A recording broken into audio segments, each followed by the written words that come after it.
साथियों,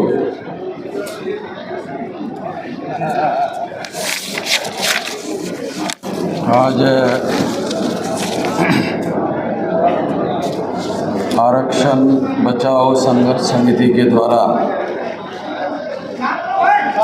जो engineer RP Singh ji के माध्यम से चलाया जा रहा है,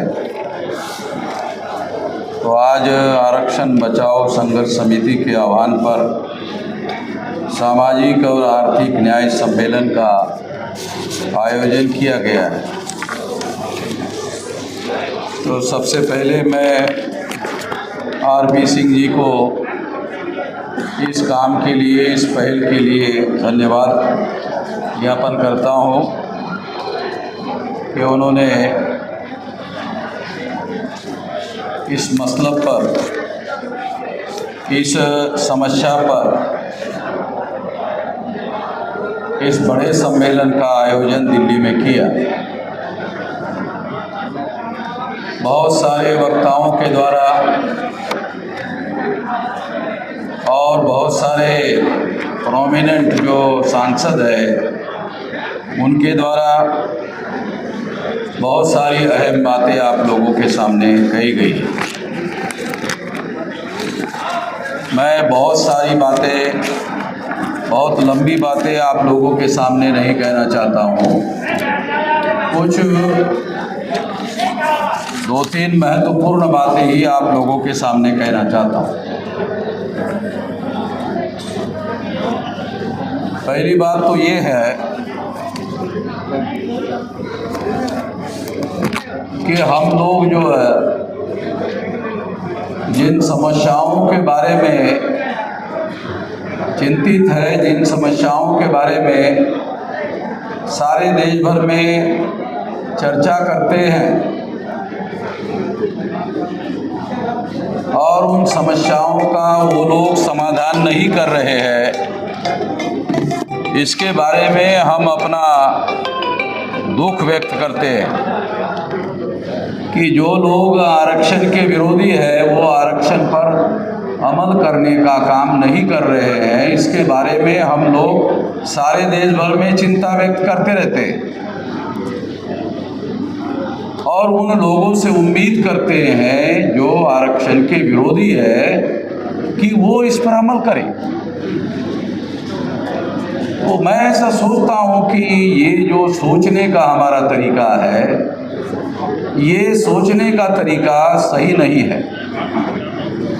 ये तरीका सही नहीं माना जा सकता। इसे बहुत सारे लोग सही मानते हैं मगर मैं इसको सही नहीं मानता। ये विचार सही नहीं है क्योंकि इसकी वजह से हम लोगों को जो करना चाहिए वो नहीं कर सकते। तो इसलिए साथियों, पहली बात तो ये है कि हम लोगों को जो आरक्षण के विरोधी है या संविधान के विरोधी है या संविधान की जो मौलिक बातें हैं उन पर अमल करने का काम नहीं कर रहे हैं, हम लोग केवल उनका विरोध करने से या उनकी चर्चा करने मात्र से इस समस्या का समाधान होने वाला नहीं। क्योंकि हम चर्चा करते हैं कि जो संविधान के विरोधी है, जो आरक्षण के विरोधी है, वो संविधान पर अमल करे तो हम खुश हो जाएंगे, वो आरक्षण पर अमल करे तो हम खुश हो जाएंगे। ये होने वाला नहीं है, वो ऐसा करने वाले नहीं है। क्योंकि मूर्ख के हाथों में भी अगर कुल्हाड़ी दे दो और उसको कहो कि अपने पैर पर इस कुल्हाड़ी को चलाकर काट दो, तो मूर्ख भी अपने हाथ पर कुल्हाड़ी लेकर अपना पैर काटने के लिए राजी नहीं होता। जो भारत का शासक वर्ग है वो हम लोगों के हक और अधिकार पर अमल करके आपको अधिकार संपन्न बनाकर अपने पैरों पर कुल्हाड़ी मारने का काम क्यों करेगा? इतना गधा और इतना नालायक तो वो है नहीं, इतना ना समझदार तो वो है ही नहीं है। तो मैं ऐसा मानता हूं कि उन लोगों से उम्मीद करना जो हजारों सालों से हमारे विरोधी हैं, जिन लोगों ने इस देश में वर्ण व्यवस्था का निर्माण किया, जिन लोगों ने इस देश में जाति व्यवस्था का निर्माण करके 6247 जाति के टुकड़ों में हमें बांटा। अंग्रेजों ने तो हिंदू मुसलमान 2 ही टुकड़ों में बांटा था, मगर ब्राह्मणों ने 6247 जाति के टुकड़ों में बांटा। 1703 शेड्यूल कास्ट की जातियां है, 801 आदिवासियों के टुकड़े हैं, 3743 ओबीसी के टुकड़े हैं, तीनों को मिलाकर 6247 टुकड़े हैं। इतने टुकड़े उन लोगों ने किए और उन्होंने ही हमें कहा कि अंग्रेजों ने बांटो और राज करो इस सिद्धांत पर काम किया। बात सही है, अंग्रेजों ने बांटो और राज करो के सिद्धांत पर काम किया, मगर अंग्रेजों ने हिंदू मुसलमान 2 टुकड़ों में बांटा, ब्राह्मणों ने 6247 जाति के टुकड़ों में बांटा और ये हजारों सालों से बांटा। सम्राट बृहदत्त मौर्य की हत्या पुष्यमित्र शुंग ने ईसा पूर्व 185 को करने के बाद से लेकर अब तक, तब से चल रहा है ये मामला, आज से नहीं, 2-2.5 हजार साल से चल रहा है। और 2-2.5 हजार साल से चलने के बाद उन लोगों ने हम लोगों को 6247 जातियों के टुकड़ों में बांटा। जिन्होंने 6047 जाति के टुकड़ों में बांटा, उन लोगों से हम उम्मीद करते हैं कि वो हम लोगों के लिए मान, सम्मान, समता, स्वतंत्रता, बंधुता और न्याय पर आधारित समाज बना कर दे दें। हम उनसे उम्मीद करते हैं। मुझे लगता है ये सोचने का एक तरीका है। सोच ही लोगों को जगाती है, सोच ही लोगों को जोड़ती है, सोच ही लोगों को शक्ति में रूपांतरित करती है, मगर जो सोच हम व्यक्त कर रहे हैं उससे शक्ति का निर्माण होने वाला नहीं। मैं ऐसा मानता हूं, आप लोगों को गलत लगता होगा, आप लोगों को विचार करने की आजादी है, मैं ये नहीं कह रहा हूं कि आप लोगों को अपना विचार करने की आजादी नहीं है, मगर मुझे भी उसी तरह से अपना विचार व्यक्त करने की आजादी है। इसीलिए कह रहा हूं, मैं ऐसा मानता हूं कि इससे आप लोगों का स्वाभिमानी, स्वावलंबी, आत्मनिर्भर आंदोलन निर्माण होने वाला नहीं है। जिस तरह से आप विचार व्यक्त करते हैं उस तरीके से आप लोगों का स्वाभिमानी, स्वावलंबी, आत्मनिर्भर आंदोलन निर्माण होने वाला नहीं है। अगर आप लोगों का स्वाभिमानी, स्वावलंबी, आत्मनिर्भर आंदोलन निर्माण होने वाला नहीं है तो फिर आप लोगों को मांगते रहने के अलावा कोई विकल्प नहीं है। आप लोगों को निरंतर मांगते रहने का काम करते रहना पड़ेगा। मुझे लगता है कि काशीराम जी ने उस विचार का संगठित रूप से त्याग किया। किस विचार का संगठित रूप से त्याग किया? कि दूसरे लोग हमारा भला करने का काम करें, दूसरे लोग हमारा कल्याण करने का काम करें, दूसरे लोग हमारा उद्धार करने का काम करें। मुझे लगता है ये विचार हम लोगों का उद्धार करने का सही वास्तविक रास्ता नहीं। इससे निश्चित रूप से हम लोगों का रास्ता सही नहीं हो सकता। हम लोगों को ऐसा लगता है कि हमें पिछलग्गू बनने से भी हमारा उद्धार हो सकता है।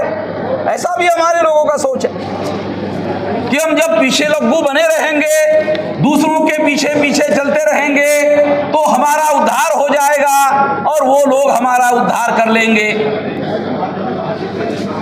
अरे समस्याएं हमारी और समाधान अटल बिहारी, समस्याएं हमारी और समाधान अटल बिहारी कर लेगा।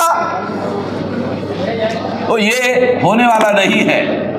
और इस तरह की विचारधारा मुझे ऐसा लगता है सही नहीं है। इसलिए आपको अपना स्वावलंबी, स्वाभिमानी, आत्मनिर्भर आंदोलन निर्माण करने के अलावा कोई विकल्प नहीं है, कोई अल्टरनेटिव नहीं है। ये निर्माण करना होगा। ये आपका रास्ता भविष्य में हो सकता है। इस रास्ते पर आप लोगों को अमल करना होगा। आप लोगों को उचित लगे तो इस पर अमल करना है, आप लोगों को उचित ना लगे तो इस पर अमल नहीं करना है।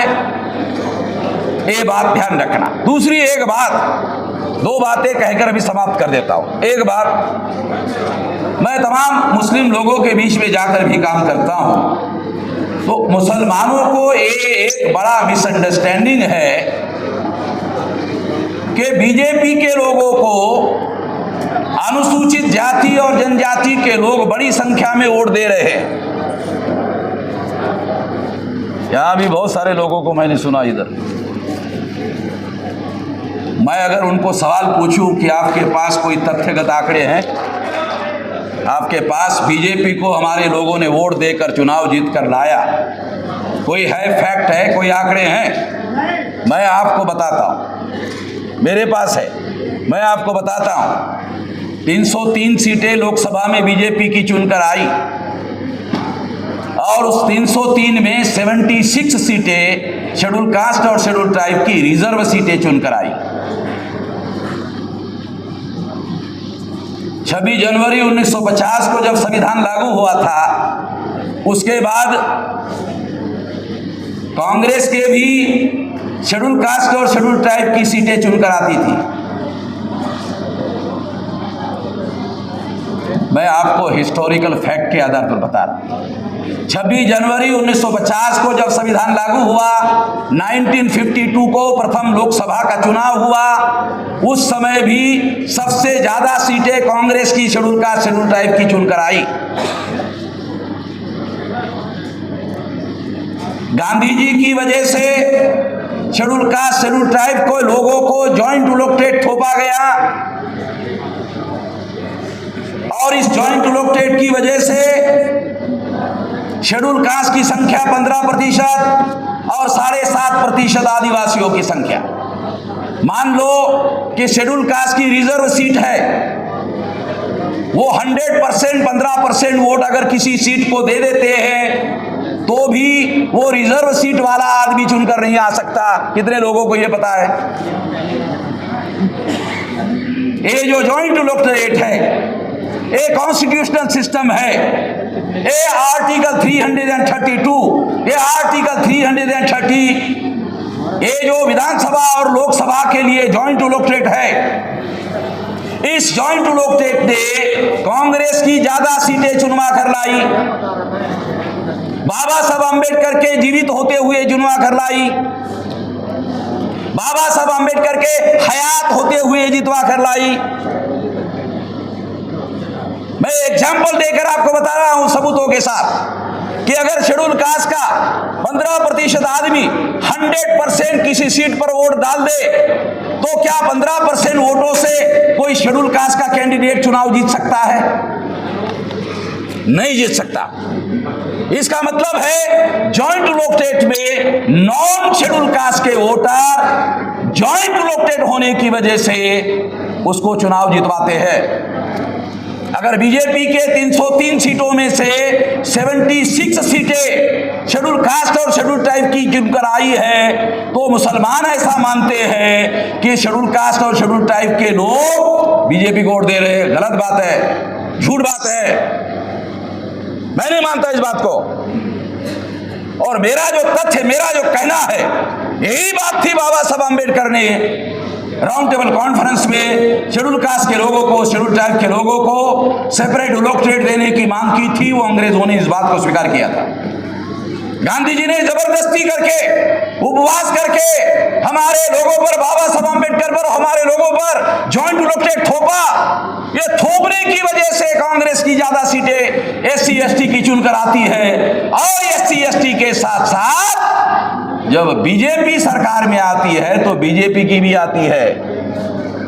क्या ये कहा जाए कि कुछ साल तक गांधी जी ने कांग्रेस की मदद की, और अभी गांधी जी जॉइंट टू लोकटेट उनका था, तो वो जॉइंट टू लोकटेट के तहत आज गांधी जी की वजह से बीजेपी की सीटें ज्यादा चुनकर आ रही है, क्योंकि सिस्टम है 330 और 332। पढ़ लेना आर्टिकल संविधान का।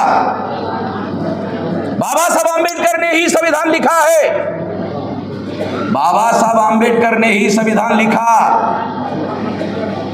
बाबा साहब आंबेडकर ने संविधान सुपुर्द किया संविधान सभा को, और कहा कि सारी बातों से संविधान के मैं सहमत नहीं हूं।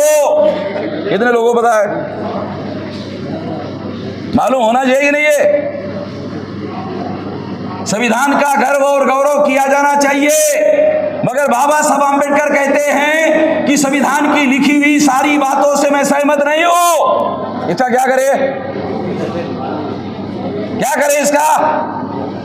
तो हमें ढूंढना चाहिए कि वो कौन सी बातें हैं जिसका बाबा साहब आंबेडकर सहमत नहीं थे। ढूंढना चाहिए, नहीं हमारी जिम्मेदारी है ना। सबसे अहम बात कि जॉइंट टू लोकटेट से बाबा साहब आंबेडकर सहमत नहीं थे। 131 मेंबर पार्लियामेंट चुनकर जाते हैं शेड्यूल कास्ट और शेड्यूल ट्राइब के। मैं आपको स्टैम्प पेपर पर लिखवाता हूं, आजाद भारत में सेंट्रल की कोई भी सरकार, चाहे कांग्रेस की हो चाहे बीजेपी की हो, कोई भी सरकार आज तक शेड्यूल कास्ट और शेड्यूल ट्राइब के सपोर्ट के बगैर दिल्ली में नहीं बनी। लिखवा लेना और जांच कर लेना जो कह रहा हूं। कोई भी सरकार, कांग्रेस की हो बीजेपी की हो, 131 मेंबर पार्लियामेंट शेड्यूल कास्ट और शेड्यूल ट्राइब के जॉइंट टू लोकटेट में चुनकर जाते हैं, और इनके सपोर्ट के बगैर दिल्ली में कोई भी सरकार सेंटर की नहीं बनती है। इवन बीजेपी की और नरेंद्र मोदी की कल की 2014 की सरकार, 2019 की सरकार, 2019 की सरकार में 303 सीटों में 76 सीटें एससी और एसटी की बीजेपी की चुनकर गई है। एससी और एसटी के लोगों ने वोट दिया, इस वजह से वो चुनकर गए हैं, ऐसा मुसलमान मानते हैं। गलत बात है, उनको समझ नहीं है। मुसलमानों को ये बात की, मुझे तो बहुत सारे मुसलमानों को जॉइंट टू लोकटेट क्या मामला है यही पता नहीं है। वो संविधान में आज भी लागू है ये पता नहीं है। बहुत सारे मुसलमानों को पता नहीं है। बहुत सारे अभी हमारे सांसद जी, हमारे मित्र जो है, वो भी ऐसे कह रहे हैं कि शेड्यूल कास्ट के लोगों को मुसलमानों के ऊपर बुलडोजर चलाया जा रहा है, इसलिए खुश होकर बीजेपी को वोट नहीं देना चाहिए। तो उनका मैं कहना है कि देते, हमारे लोग दे रहे, ऐसा उनका लॉजिक है। मगर मेरा ऐसा मानना है कि जॉइंट टू लोकटेट में, जॉइंट टू लोकटेट की वजह से बीजेपी के लोग चुनकर जा रहे हैं। वो शेड्यूल कास्ट के 15% से नहीं जा रहे हैं, 7.5 आदिवासी के परसेंटेज से नहीं जा रहे हैं, वो 52% ओबीसी के लोग जो ना, गर्व से कहो हिंदू है, गर्व से कहो हिंदू है, गर्व से कहो हिंदू है। ये पागलपन किसके अंदर है आप लोगों को तो पता है ना। ये ज्यादा पागलपन कहां पर है? इसलिए आप लोगों को बता रहा हूं कि ये मिसअंडरस्टैंडिंग अगर रहेगा, मान लो मिसअंडरस्टैंडिंग रहेगा मुसलमानों में, तो फिर schedule caste, schedule tribe, backward class और मुसलमानों का एकता और गठबंधन कैसे होगा अगर ये मिसअंडरस्टैंडिंग रहेगा? तो ये मिसअंडरस्टैंडिंग रहने से इत्तेहाद कायम नहीं हो सकता, एकता कायम नहीं हो सकती, और इससे हमारा तमाम मजलूमों का नुकसान होता है। इस तरह की धारणाओं की वजह से, इस तरह के विचार की वजह से मैं मुसलमानों को यह अनुरोध करता हूं कि वो सेपरेट लोकटेट का अध्ययन करे, वो जॉइंट लोकटेट का अध्ययन करे। 1907 में लखनऊ पैक्ट में मुसलमानों को सेपरेट लोकटेट मांगा गया और मुसलमानों को सेपरेट लोकटेट दिया गया। सेपरेट लोकटेट की वजह से मुसलमानों की लीडरशिप तैयार हुई। वो सेपरेट लोकटेट हमारे लोगों पर लागू नहीं होने दिया गया गांधी जी के द्वारा। और मेरे पास एक डॉक्यूमेंट्री एविडेंस है कि सेपरेट लोकटेट से चुनकर जाने वाले लोगों को गांधी जी गुंडे कहते थे। सेपरेट लोकटेट से चुनकर जाने वाले लोगों को गांधी जी गुंडे कहते थे। हमारे इलेक्टेड रिप्रेजेंटेटिव को गांधी जी गुंडे कहते थे। हमारे एमपी को गुंडे कहते थे। ये उनका सीक्रेट डायलॉग सरदार पटेल और गांधी जी के बीच में जो सीक्रेट डायलॉग एरोड़ा जेल में हुआ, वो डायरी मेरे पास है जो महादेव भाई देसाई ने लिखी। जो सीक्रेट डायलॉग गांधी जी और सरदार पटेल के बीच में हुआ, वो सीक्रेट डायलॉग जिस डायरी में लिखा हुआ है, वो डायरी मेरे पास में है। मैं इसलिए आप लोगों को बता रहा हूं कि गांधी जी शेड्यूल कास्ट के और शेड्यूल ट्राइब के जो सेपरेट इलेक्टेड पर चुनकर जाने वाले लोग जो है, अगर ये जाएंगे तो मुसलमान गुंडे और शेड्यूल कास्ट के गुंडे और शेड्यूल ट्राइब के गुंडे ये संविधान, ये पार्लियामेंट में इकट्ठा हो जाएंगे और सरदार तुम्हारी सरकार चलने नहीं देंगे। ये सीक्रेट डायलॉग गांधी जी और सरदार पटेल के बीच में हुआ और महादेव भाई देसाई ने एक डायरी में लिख कर रखा। वो डायरी मेरे पास है। मैं इसलिए आप लोगों को बता रहा हूं कि हमारे जो लोग हैं, एक समस्या हमारी है, नेशनल लेवल की समस्या है कि हम लोग इकट्ठा नहीं आते हैं, मगर जॉइंट इलेक्टेड हमें इकट्ठा आने देता है। जॉइंट इलेक्टेड से, जिसे बाबा साहब अम्बेडकर ने what Gandhi and Congress have done to untouchable, Gandhi and emancipation of untouchable states and minority, ये 3 डॉक्यूमेंट्री एविडेंस में इन लोगों को, जॉइंट इलेक्टेड में चुनकर जाने वाले लोगों को दलाल और भड़ुआ कहा। ये मैंने नहीं कहा, किसने कहा? ये बाबा साहब अम्बेडकर ने कहा कि ये जॉइंट इलेक्टेड से चुनकर जाने वाले लोग दलाल और भड़ुए हैं। क्या हमारे पढ़े लिखे लोग इनको दलाल और भड़ुआ मानते हैं जो बाबा साहब मानते हैं? अगर बाबा साहब अम्बेडकर उनको दलाल और भड़ुआ मानते हैं और हम पढ़े लिखे लोग उनको प्रतिनिधि मानते हैं, तो फिर तो हमारा सत्यानाश होना तय है। क्योंकि हम अपने इंडिपेंडेंट कैंडिडेट चुनकर लाने की कभी कोशिश नहीं करेंगे। हम दलालों को ही अपना नेता मानेंगे, हम दलालों को ही अपना प्रतिनिधि मानेंगे, तो फिर हमारा आंदोलन कैसे खड़ा होगा? हमारा स्वाभिमानी, स्वावलंबी, आत्मनिर्भर आंदोलन कैसे खड़ा होगा? नहीं खड़ा हो सकता। इसलिए साथियों, ये जॉइंट इलेक्टेड के बारे में तमाम सारे देश भर में हम लोगों को सोचना चाहिए। कांग्रेस के लोग जॉइंट इलेक्टेड का समर्थन करते हैं। बीजेपी ने 2021 के जनवरी में जॉइंट इलेक्टेड का बिल पास कर दिया। तो इसलिए मैं ये कहना चाहता हूं कि हम लोगों को जो हमारा रिप्रेजेंटेटिव सिस्टम है, उस रिप्रेजेंटेटिव सिस्टम को सुधारे बगैर हम लोगों को हमारा आने वाला कल सुधरने वाला नहीं है। संविधान लागू होने के बाद भी बाबा साहब अम्बेडकर इसके बारे में आग्रही थे और मेरे पास डॉक्यूमेंट्री एविडेंस है। अब आखिरी बात कहना चाहता हूं साथियों, आजकल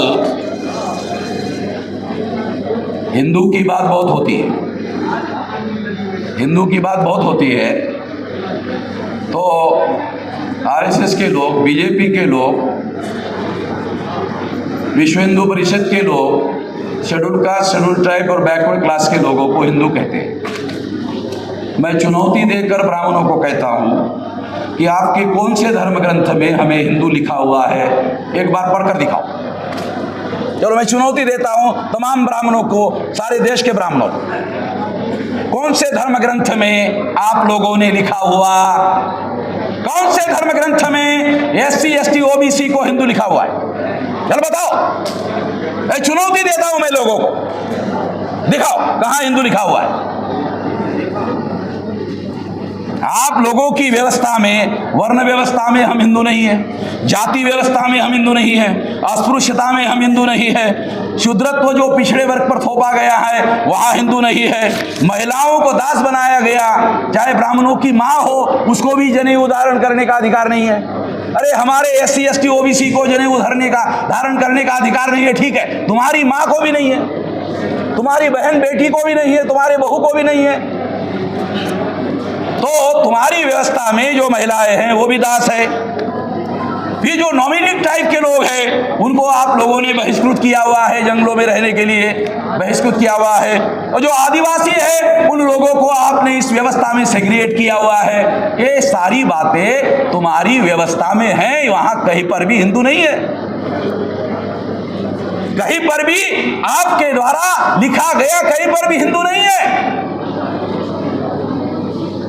और जब schedule caste, schedule tribe, OBC का आदमी जब अपने को हिंदू कहता है तो आरक्षण कैसे मिलेगा? आरपी सिंह जी बताओ, क्योंकि ये आरक्षण बचाव का मामला, इसलिए ये आखिरी मुद्दा आपको बता रहा। जब schedule caste, schedule tribe, OBC का आदमी अपने को हिंदू कहेगा, वो आरक्षण मांगने का अधिकारी कैसे है? किस आधार पर आरक्षण मांगेगा वो? शेड्यूल कास्ट के नाम पर आरक्षण है, शेड्यूल ट्राइब के नाम पर आरक्षण है, ओबीसी के नाम पर आरक्षण है, संविधान में एससी एसटी ओबीसी के नाम पर आरक्षण है, हिंदू के नाम पर कोई आरक्षण नहीं है।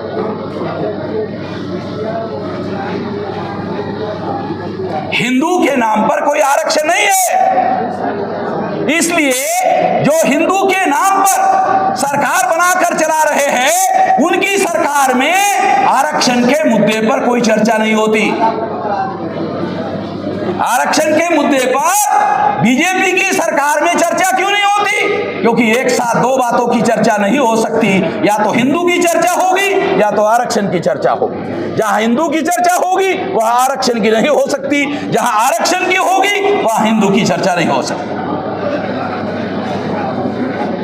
तो सबसे पहले जो हिस्टोरिकल डॉक्यूमेंट है ब्राह्मणों के धर्मशास्त्रों का, उसके अनुसार schedule caste, schedule tribe, backward classes के लोग किसी मापदंड में हिंदू नहीं। और ये बात लोगों के अंदर प्रचार करना जरूरी है, और अब देश में जो हालात है उसी हालात में प्रचार करना जरूरी है। ये किया जाना चाहिए। अगर ये नहीं करते हैं तो जो भी एससी एसटी ओबीसी का आदमी हिंदू कहेगा वो आपके आंदोलन में शामिल होने के लिए नहीं आएगा, वो आपके आंदोलन में शिरकत नहीं करेगा, वो आपका सपोर्ट करने वाला नहीं है। इसलिए मैं आप लोगों को ये अनुरोध करता हूं कि ये जो हिंदू नाम की थ्योरी है, ये मूलतः ब्राह्मण धर्म एससी एसटी ओबीसी पर थोपने का षड्यंत्र है। हिंदू नाम का कोई धर्म नहीं है। मैंने रेल में एक ब्राह्मण को पूछा, पंडित जी हिंदू धर्म के धर्म ग्रंथों के नाम बताओ। उसने कहा वेद, श्रुति, स्मृति, पुराण, रामायण, महाभारत, गीता। मैंने कहा ये तो ब्राह्मण धर्म के धर्म ग्रंथ है, मैंने आपको हिंदू धर्म के पूछा। पंडित जी मैंने आपको हिंदू धर्म के धर्म ग्रंथ पूछा, आप ब्राह्मण धर्म के धर्म ग्रंथ बता रहे हो। तो पंडित जी ने जवाब दिया ब्राह्मण धर्म और हिंदू धर्म एक ही है। पंडित जी ने जवाब दिया ब्राह्मण धर्म और हिंदू धर्म एक ही है। कितने एससी एसटी ओबीसी के लोगों को पता है कि ब्राह्मण धर्म और हिंदू धर्म एक ही है? कितने एससी एसटी ओबीसी के लोगों को पता है कि ब्राह्मण धर्म और हिंदू धर्म एक ही है? पंडित कह रहा है एक ही है। और जिस दिन हमारे लोगों को मालूम हो जाएगा ब्राह्मण धर्म और हिंदू धर्म एक ही है, तो हमें इसका प्रचार हिंदू धर्म के नाम पर नहीं करना चाहिए। ब्राह्मणों को करने दिया जाए हिंदू धर्म के नाम पर, मगर हमें इसे ब्राह्मण धर्म के नाम पर प्रचार में लाया जाना चाहिए। अगर हम इसका प्रचार ब्राह्मण धर्म के नाम पर करते हैं तो ब्राह्मण नंगे हो जाएंगे, खुले हो जाएंगे, और हमारे लोग उनके झांसे में फंसने वाले नहीं है। भाई इतना कहना।